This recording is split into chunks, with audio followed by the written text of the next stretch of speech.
Perkenalkan, nama saya Alicia Ula Febrianti sebagai Suri. Perkenalkan, nama saya Kirana Najwa Hermisa sebagai Asri. Perkenalkan, nama saya Salsabila Indonesia sebagai Gumalan. Perkenalkan, nama saya Devi Rahmawati sebagai Cantik. Baik, selamat menyaksikan.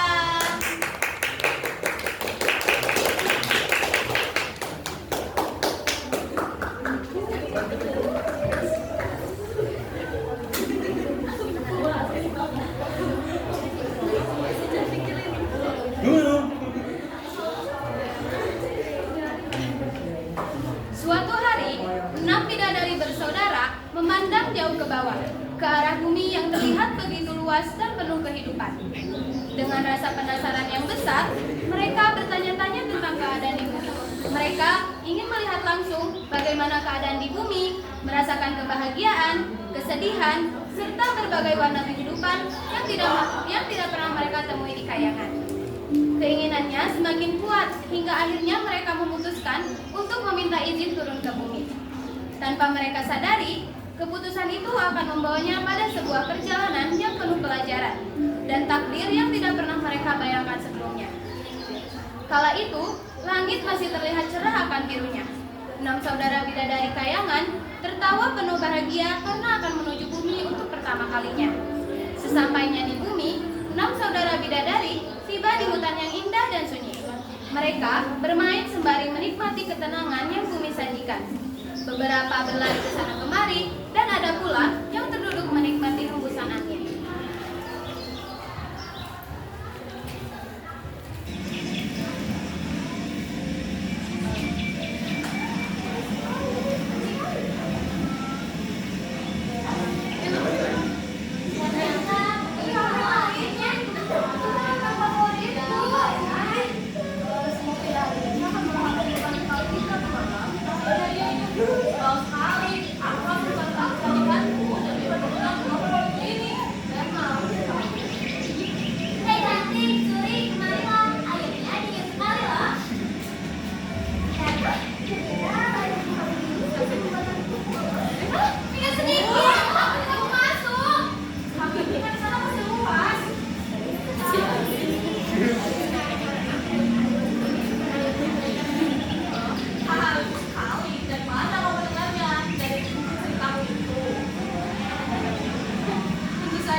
Cantik bukan?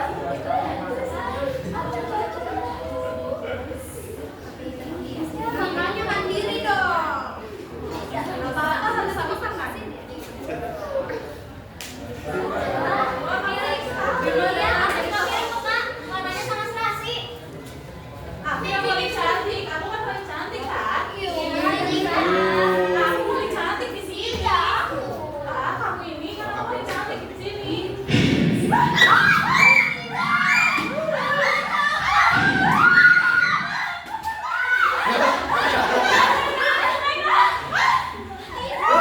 Adik-adik makan selamatkan cerita kalian.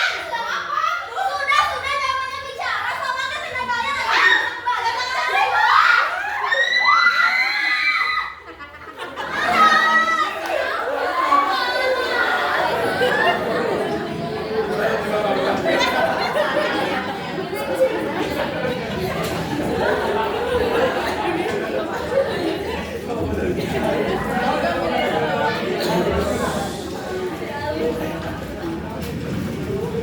Langit mulai berubah warna menjadi jingga kemerahan.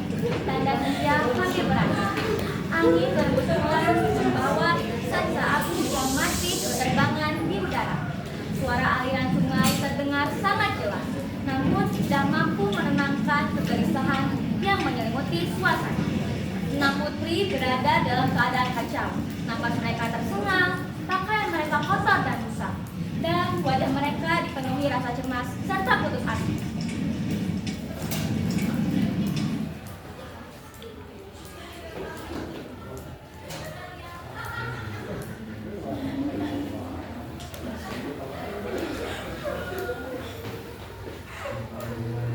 Matahari sudah hampir menyentuh garis cakrawala.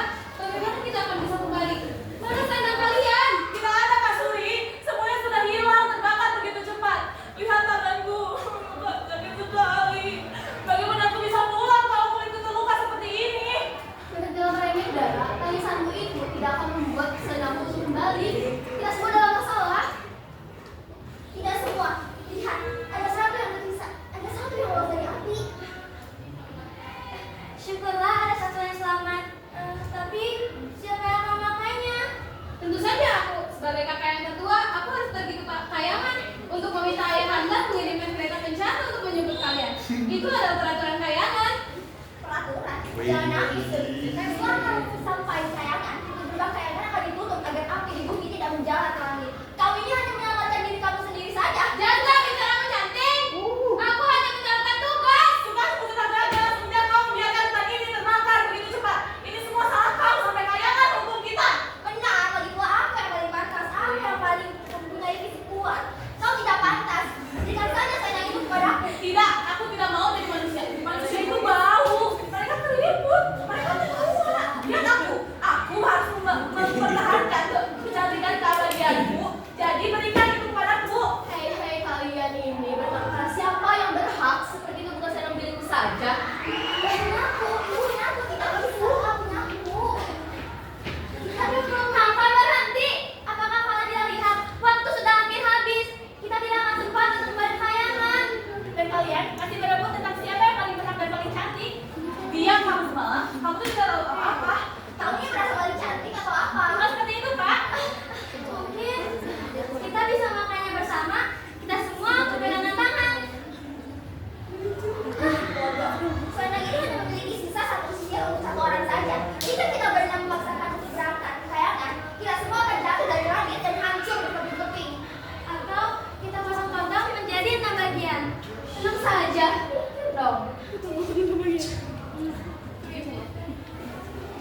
Kau pengkhianat cantik. Aku hanya rasis saja. Mama berhenti. Jangan pikiran.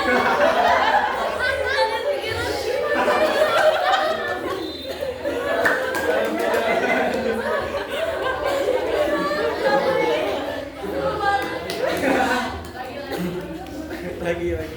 Tiba-tiba suara kepak kain terdengar nyaring. Semua berhenti. Mereka menoleh ke arah batu. Selendang itu sudah hilang. Di sudut dataran yang lebih tinggi, Gumalang berdiri. Ia sudah menggunakan selendang milik Rena. Wajahnya yang semula rapuh kini terlihat dingin dan teguh.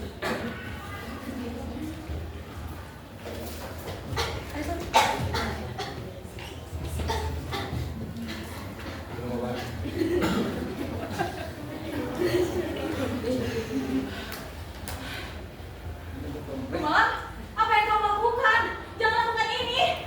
Kalian selalu memanggilku si kecil yang gak tahu apa-apa. Kalian tidak saling bagian rumah dan saling bersaudara ya. Malah mohon, kita semua bersaudara. Gumalang, jangan egois. Aku kalau tertua memberikan segalanya kepadaku. Hei Gumalang, aku yang paling cocok memakai itu. Biarkan aku saja yang pergi. Saudara, semua ini kau pada menganggapku sebagai saudara. Saat kalian saling dorong, saling menyalahkan, apakah itu yang disebut sebagai saudara? Kau jangan beragak bincang. Kalau tidak ada kita tidak akan sampai di sini. Kau juga kan yang ingin bermain di sini. Kau sungguh serakah, Gumalang. Itu kan selendang milikku. Kau tidak berhak untuk memutuskan ini. Gumalang, tolong jangan lakukan ini. Kalau kau pergi, kita tidak bisa kembali, Gumalang. Di kayangan kita memang bersaudara, tapi di bumi yang terbakar ini, kita adalah orang asing yang memperebutkan satu nafas terakhir. Selamat tinggal kakak-kakakku, nikmatilah kehidupan yang kalian miliki.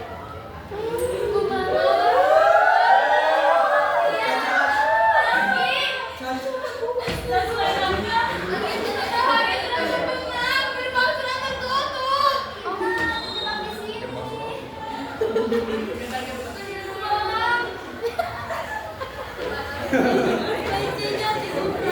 Itu tadi.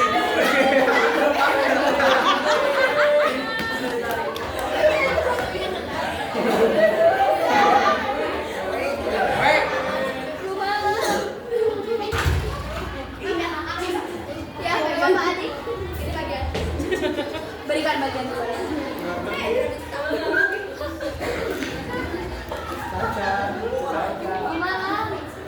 keheningan mulai menyelimuti mereka, seolah tak ada lagi kata yang mampu memperbaiki keadaan.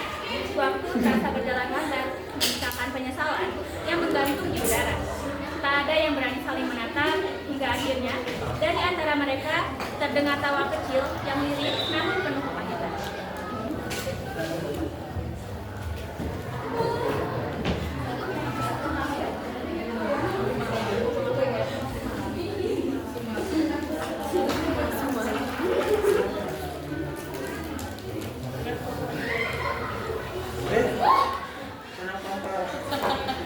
Akhirnya kita mendapatkan apa yang kita inginkan. Kesamaan derajat. Kulitku mulai terasa kasar. Matahari sudah tenggelam. Gerbang pasti sudah terkunci. Semua salahmu. Kakak tidak bisa berjaga aja. Sudahlah Pak, tidak ada gunanya kita melangkah. Nasib kita tidak dapat diubah.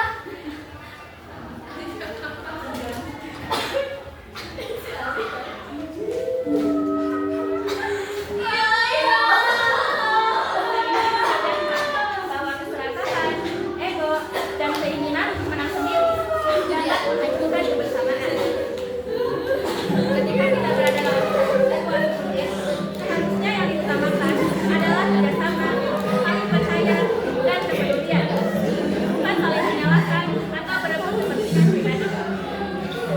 Selain itu, cerita ini juga menunjukkan bahwa melanggar aturan dan kita menuju pada penyesalan yang sangat besar. Apa yang awalnya terlihat indah dapat menyenangkan, bisa berubah menjadi bencana jika tidak disikapi dengan bijak. Pada akhirnya, kesamaan derajat yang mereka dapatkan bukanlah kebahagiaan, melainkan akibat dari kehilangan segalanya. Hal ini juga mengingatkan bahwa menjadi setara bukan berarti tidak bersama dalam kesengsaraan,